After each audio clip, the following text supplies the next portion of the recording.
isi hati kebetulan cinta-cinta ala pesantren lah gitu. Tidak pernah bertemu tapi katanya cinta gitu.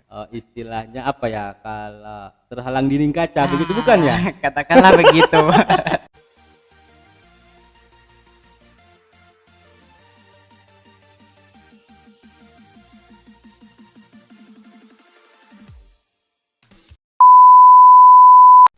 Baik, assalamualaikum warahmatullahi wabarakatuh kepada subscribernya Miftah Channel dimanapun Anda berada. Pada kesempatan kali ini Miftah Channel hadir di ruang podcast Miftah Channel, dan juga saat ini juga Miftah Channel di ruang studio kehadiran seseorang.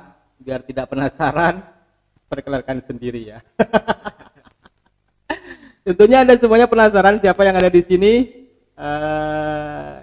Katanya sih nggak kenal nggak sayang. Cobalah biar sayang Anda semuanya ya. Diperkenalkan sendiri. Oke Mas, diperkenalkan. Oke, halo subscriber Miftah Channel. Nama saya Safik. Status mahasiswa. Status mahasiswa. Status lainnya. Status lainnya. Sebelum podcast tadi sempat bincang-bincang sedikit, kasih bocoran kita tadi ya. Jadi Mas Safik ini sudah mantan mahasiswa ya, karena kemarin ini sudah lulus di mana ya? Di UIN Sunan Ampel Surabaya. UIN Sunan Ampel Surabaya. Jadi coba saya akan bincang-bincang sedikit biar tahu ya dunia mahasiswa itu seperti apa. Namun sebelumnya perlu diketahui Mas Taufik ini dari pelosok desa yang langsung berkuliah di kota metropolitan. Mungkin diperkenalkan, diceritakan terlebih dahulu sebelum ada di kota metropolitan, berkuliah di Surabaya. Sebelumnya Mas Taufik ini lulusan pondok atau memang sekolah umum seperti itu ya? Oke. Jadi langsung ya. Jadi awal di masa SMA saya itu mondok di salah satu pesantren yang ada di daerah saya. Daerah saya Sumeneb. Jadi dari pelosok desa sama juga. Saya pelosok desa juga aslinya ya. Dari Sumeneb Mas Safik. Dari Sumeneb. Nah, di situ saya mondok di salah satu pesantren, kemudian dibesarkan dengan pendidikan pesantren. Kemudian saya sekolah di SMA MA1 di situ, MA pesantren, yang kemudian di situ kita dididik menjadi santri yang bisa hidup dan bisa menghidupi dimanapun kita berada.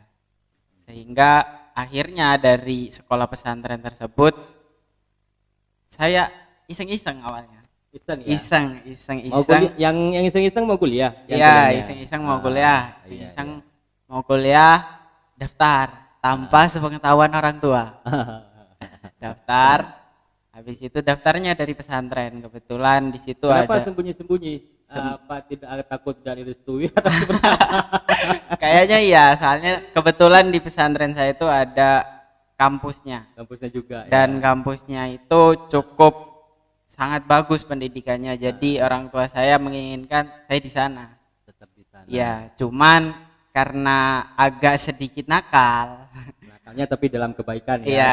Nakalnya dalam dicatat ya, tanda kutip ya. Tanda kutip nakal, daftar kuliah di luar. Dengan jalur-jalur yang sudah disiapkan sama pemerintah untuk masuk di perguruan tinggi negeri. Untuk memperoleh informasi itu di luar, biasanya di pondok itu kan terbatas. Untuk informasi kuliah-kuliah di luar itu seperti apa sebelumnya?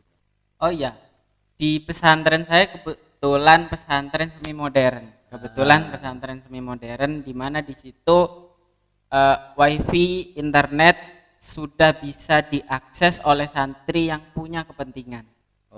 Kebetulan seperti itu. Ya. Sehingga di situ ada beberapa santri senior yang khusus mengurusi tentang santri-santri yang berkepentingan hal-hal tersebut. Sehingga dengan keinginan besar saya, keinginan sendiri, saya daftar di situ.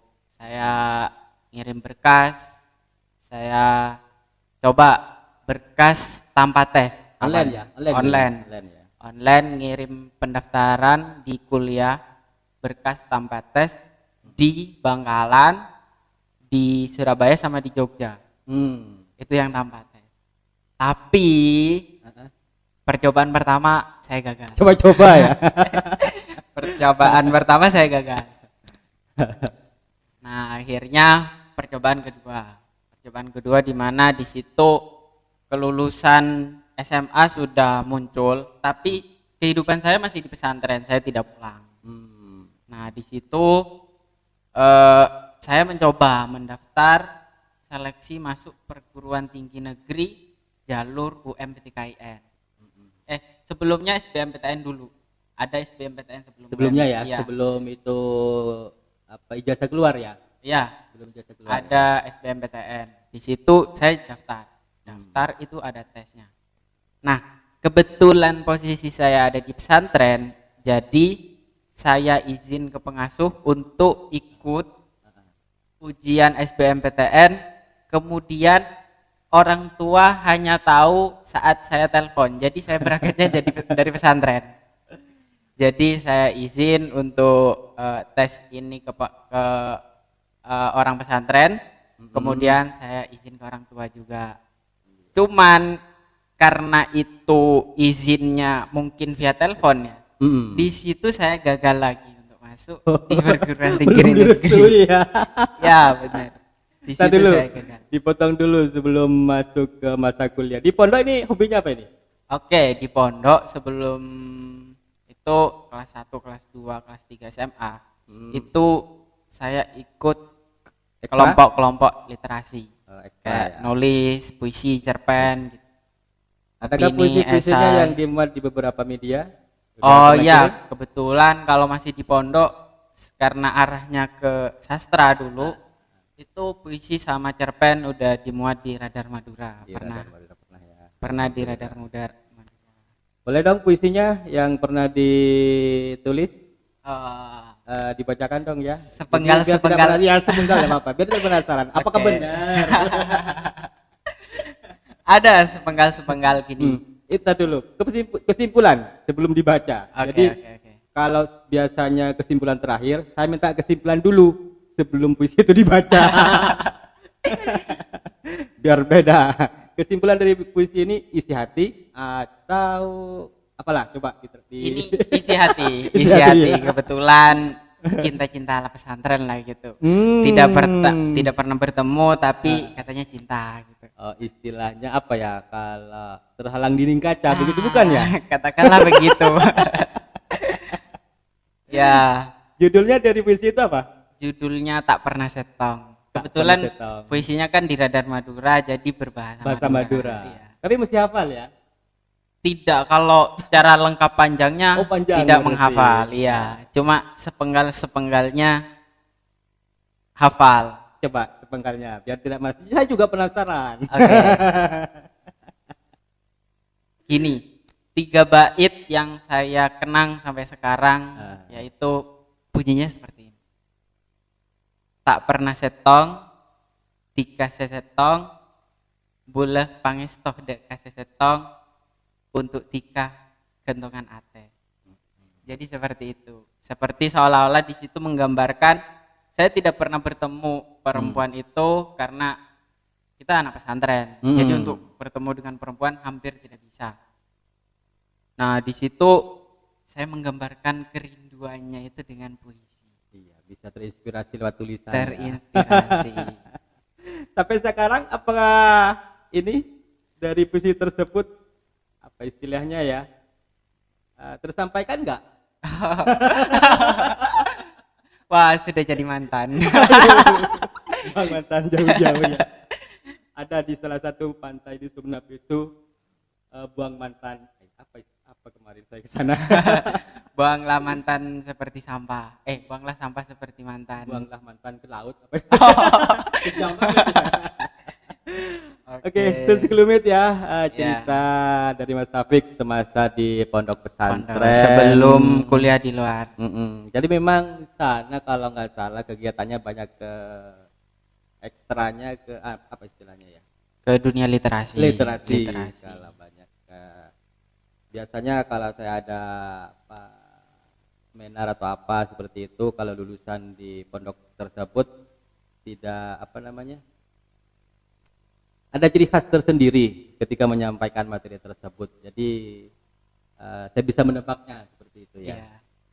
Tapi kebetulan saya nggak pernah di pondok sana ya. Oke, lanjut.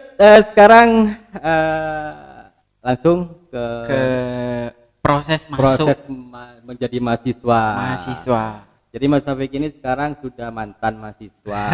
Doakan saja sekarang masih proses ke S2 ya. Oke, amin. Semoga diterima dan juga mendapat beasiswa. Amin, amin. Jadi bagi Anda semuanya, dimanapun Anda berada, jangan patah semangat meskipun Anda ada di pelosok desa, meskipun Anda tidak mampu, orang tua bukan Anda yang tidak mampu, orang tua dalam sisi finansial tidak mampu, namun terus untuk bersemangat, pasti akan ada jalan untuk menuju kebaikan, terutama dalam menempuh pendidikan.